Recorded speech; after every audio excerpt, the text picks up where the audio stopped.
नमस्कार मित्रौं, यहाँलाई स्वागत छ नयाँ जानकारी टेक नेपाल युट्युब च्यानलमा। मित्रहरू, हाम्रो मोबाइल हामीले चलाउँदाखेरि स्लो भयो, ह्याङ भयो भने हामीले त्यो मोबाइललाई हार्ड रिसेट, फ्याक्ट्री रिसेट गर्न सक्छौँ, फ्याक्ट्री डाटा रिसेट गर्न सक्छौँ। र म Y6 मोबाइललाई आज तपाईँहरूलाई हार्ड रिसेट गरेर देखाउँदैछु। मित्रहरू, भिडियोलाई स्किप नगरिकन पुरै हेर्ने प्रयास गर्नुहोला। मित्रहरू, सबभन्दा पहिला मोबाइललाई पावर बटन थिचेर स्विच अफ गर्नुहोला र स्विच अफ गरिसकेपछि सबै मोबाइल उस्तै हुन् मित्रहरू, यसरी स्विच अफ गर्नुहोला।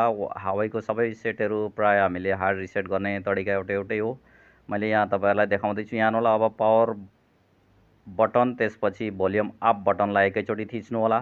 स्विच अफ गरिसकेपछि भोल्युम अप अनि पावर बटन एकैचोटि थिच्नु होला, थिचिरहनु होला। त्यसपछि थिच्दै गइसकेपछि यस्तो हावेको साइन देखाइसकेपछि भोल्युम अपलाई थिचिरहनु होला, पावरलाई छोडिदिनु होला।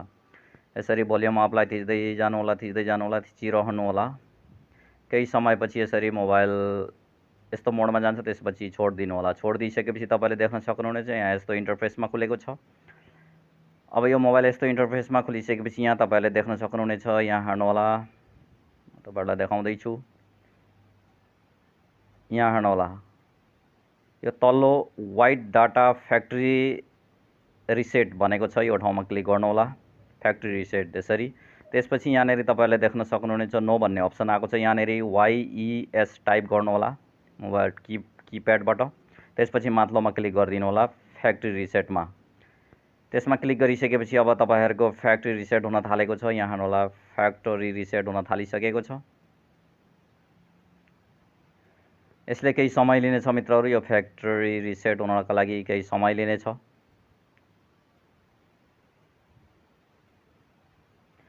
त्यसपछि यहाँ तलतिर यस्तो इन्टरफेसमा आइसकेको छ। यहाँ हेर्नुहोला, फ्याक्ट्री रिसेट भइसकेको छ। अब हामीले volume up button, volume down बटनलाई तलमाथि सार्न सक्छौँ। त्यसमा क्लिक गरेर त्यसपछि यहाँ हेर्नुहोला, भोल्युम अपलाई थिचेर माथि रिबुट सिस्टम नाउमा क्लिक गर्नु होला। त्यसपछि पावर बटनलाई थिचिदिनु होला। भोल्युम अप बटनलाई थिचेर चाहिँ रिबुट सिस्टम नाउमा लानु होला।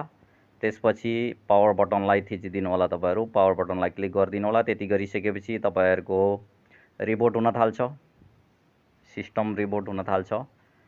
अब सिस्टम रिबुट हुन थालिसकेपछि केही समय लिन्छ मित्रहरू, केही समय लिनेछ अवश्य, त्यो समय लिन दिनु होला। त्यसपछि यस्तो देखाउँछ, यहाँ हेर्नु होला, यसरी आउँछ। यो अब रिबुट हुँदैछ। अब यहाँ यस्तो इन्टरफेसमा आउँछ। यहाँ हेर्नु होला, गेट स्टार्टेड भन्ने अप्सन आउँछ। त्यसको लागि माथितिर इङ्ग्लिसमा क्लिक गर्नु होला। यो इङ्ग्लिसमा क्लिक गरेर यो गेट स्टार्टेडमा क्लिक गरिदिनु होला। त्यति गरिसकेपछि कन्ट्री सेलेक्ट गर्नु होला। मैले आफ्नो कन्ट्री सेलेक्ट गरेँ, तपाईँहरू आफ्नो कन्ट्री सेलेक्ट गर्नु होला। त्यति गरिसकेपछि अब तलतिर नेक्स्टको अप्सन छ, यो नेक्स्टको अप्सनमा क्लिक गरिदिनु होला। नेक्स्टको अप्सनमा क्लिक गरिसकेपछि माथितिर देख्न सक्नुहुनेछ माझमा आई हेभ केयरफुली रिड भन्ने अप्सन छ, त्यो ठाउँमा टिक लगाएर नेक्स्टको अप्सनमा क्लिक गरिदिनु होला। यसरी नेक्स्टमा क्लिक गरिदिनु होला। त्यसरी नेक्स्टमा क्लिक गरिसकेपछि अब तपाईँहरूको लागि वाइफाईको लागि अप्सन आउनेछ। तपाईँले वाइफाई छान्नु होला।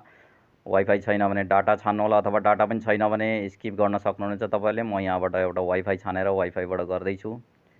यहाँबाट मैले वाइफाई छानेर वाइफाई छानिसकेपछि अब आफ्नो वाइफाईलाई सेलेक्ट गर्नु होला। त्यसपछि पासवर्ड हाल्नु होला। पासवर्ड हालिसकेपछि यहाँबाट कनेक्ट गर्नु होला।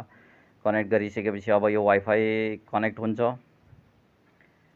कनेक्ट भइसकेपछि अब यहाँ हेर्नु होला, मेरो वाइफाई कनेक्टेड भयो। अब नेक्स्टको अप्सनमा क्लिक गर्नु होला।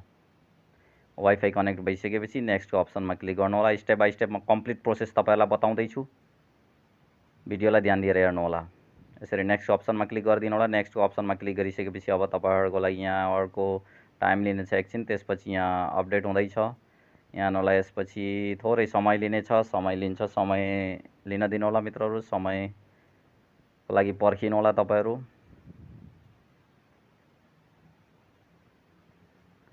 यसरी यहाँ हेर्नुहोला, यो अर्को सिस्टममा गएको छ। अब यहाँबाट तपाईँहरूलाई म देखाउँदैछु। यहाँ हेर्नुहोला, एकछिन समय लिन्छ।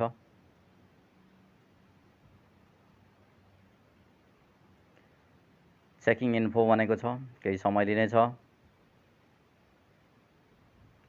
अब भेरिफाई योर एकाउन्ट भनेको छ। यहाँबाट आफ्नो एकाउन्ट भेरिफाई गर्नुपर्ने हुन्छ। त्यसको लागि आफ्नो एकाउन्ट हाल्नु होला। यहाँ जिमेल आइडी हाल्नु होला।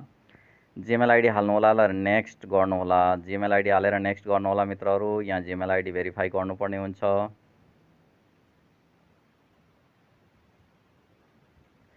जिमेल आइडी हाल्नु होला, पासवर्ड हाल्नु होला। त्यसपछि पासवर्ड जिमेल आइडी र पासवर्ड हालिसकेपछि तपाईहरुले नेक्स्टमा क्लिक गर्नु होला।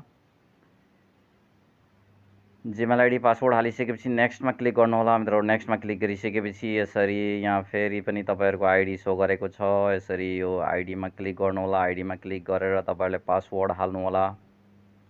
आफ्नो जिमेल आइडी र आफ्नो जिमेल आइडीको पासवर्डलाई हाल्नु होला। जिमेल एकाउन्ट र जिमेल एकाउन्टको पासवर्ड हाल्नु होला। हालेर नेक्स्ट गरिदिनु होला।